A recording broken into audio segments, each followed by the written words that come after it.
You know him as Sega's mad scientist, Sonic's greatest enemy. But did you know that Dr. Ivo Robotnik was originally supposed to be the hero? Dr. Robotnik was designed to be Sega's answer to Mario, but in the wild world of corporate decisions and design contests, he was outpaced by a brash blue hedgehog, and ironically, that failure turned him into one of gaming's most iconic villains. This is the bizarre story of how Dr. Robotnik went from Sega's almost protagonist to its most infamous villain, and it might just change how you see him forever. Let's rewind to the late 1980s. Nintendo was basically the gaming god of the universe. Mario was a megastar, and you could buy his face on everything from lunchboxes to underwear. Sega? They were falling behind. They were the scrappy underdog, trying to stand out with the Genesis console. It had solid hardware and faster processing, but they needed a mascot, and Alex Kidd wasn't cutting it. They needed a character, someone who could not just rival Mario, but surpass him. Enter Sega's president, Hayao Nakayama. His big idea? An internal design contest, like American Idol, but for cartoon mascots. The stakes? Nothing less than the future of Sega itself. His directive was clear.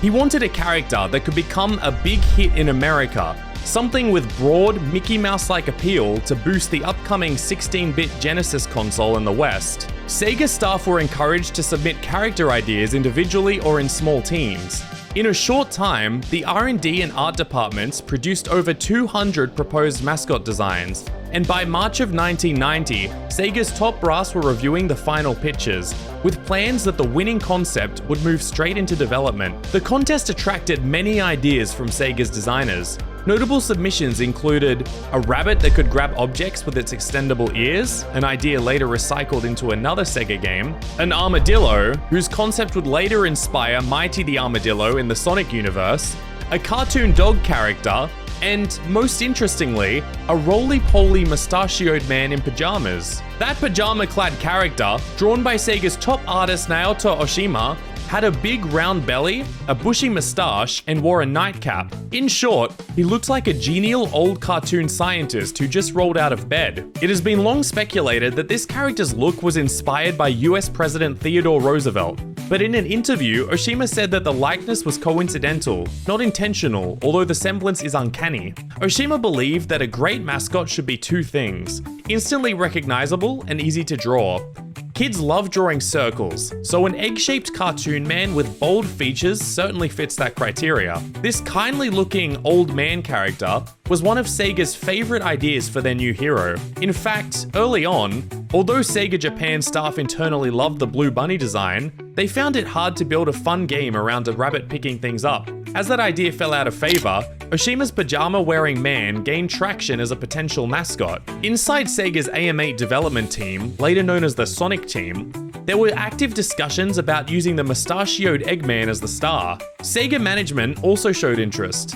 The idea of an edgy older character had been explicitly proposed by one of Oshima's superiors during mascot brainstorming. This gave Robotnik's prototype some weight. It wasn't just an outlandish sketch, but a concept encouraged by Sega. Their interests were so serious, in fact, that they tested his popularity with the public. Oshima took the sketches of his characters to Central Park in New York and showed them to random people, asking which one they liked best. And the favorites? The pajama-wearing scientist, along with a certain blue hedgehog. At this point, Sega had a real dilemma. Their contest had produced two strong contenders: a rebellious, spiky hedgehog and a rotund, quirky scientist. Who would become the company's new face? Sega eventually decided to pick the hedgehog. But why did Sonic win?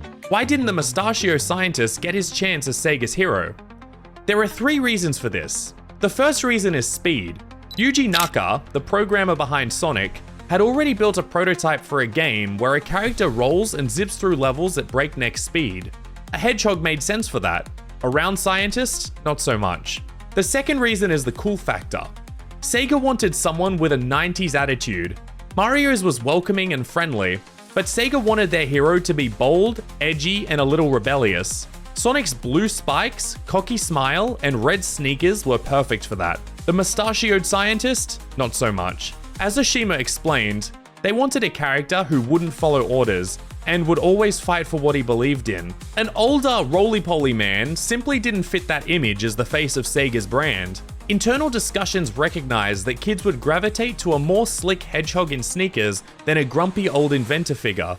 And finally, the third reason was mass appeal. Sonic's cute yet cool design was internationally friendly. An animal with a big smile and determined eyes, free of any cultural specificity. The old man, on the other hand, is an eccentric elderly human.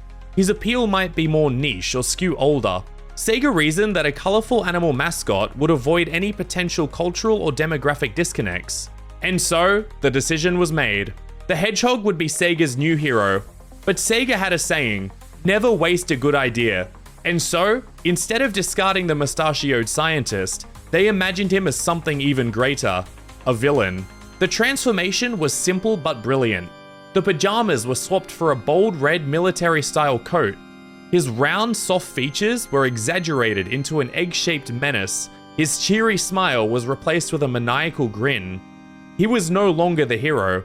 He was now Dr. Ivo Eggman Robotnik, the genius scientist hell-bent on world domination. And his downfall to villainy only gets worse from here. In the 1993 Adventures of Sonic the Hedgehog animated show, Sega redesigned Robotnik to be even more menacing. Bright red eyes within large shadowy sockets, a pointy cone-shaped head along with metal gloves and leggings reminiscent of medieval armor. The reason for this choice being that the producers, DIC Entertainment, wanted a show aimed at younger kids and needed an exaggerated, obviously evil villain to contrast the heroic hedgehog. Sega eventually noticed that audiences weren't as enthusiastic about this grim redesign, as it lacked the playful 90s charm of the original. Sonic Adventure kept this in mind when they introduced Robotnik to the new 3D era. Look, it's a giant talking egg! Silence! I am Dr. Robotnik, the greatest scientific genius in the world! Gone was the pointy head and low, pudgy body. Instead, we got a taller, leaner scientist in a sharp red coat with gold buttons, evoking more of a high-tech Bond villain than an angry, evil madman. And so when Sega took an approach to redesign him to be more realistic in Sonic 06, many were unhappy. This Robotnik had more human proportions and a strangely normal face, stepping away from the classic egg shape entirely. After the fan backlash, this was scrapped. By the time Sonic Boom arrived, Robotnik looks like he'd hit the gym, sporting a bulkier upper body, slimmer legs, and a slick military-style jacket with an asymmetrical lapel.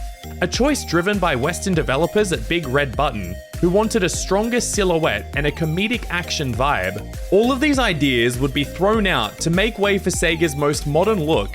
His portrayal by Jim Carrey, being played by a human, heavily limited the proportions the design team could work with, so they came up with a fascinating idea to start off with an almost unrecognizable design and slowly develop his cartoonish aspects in future movies.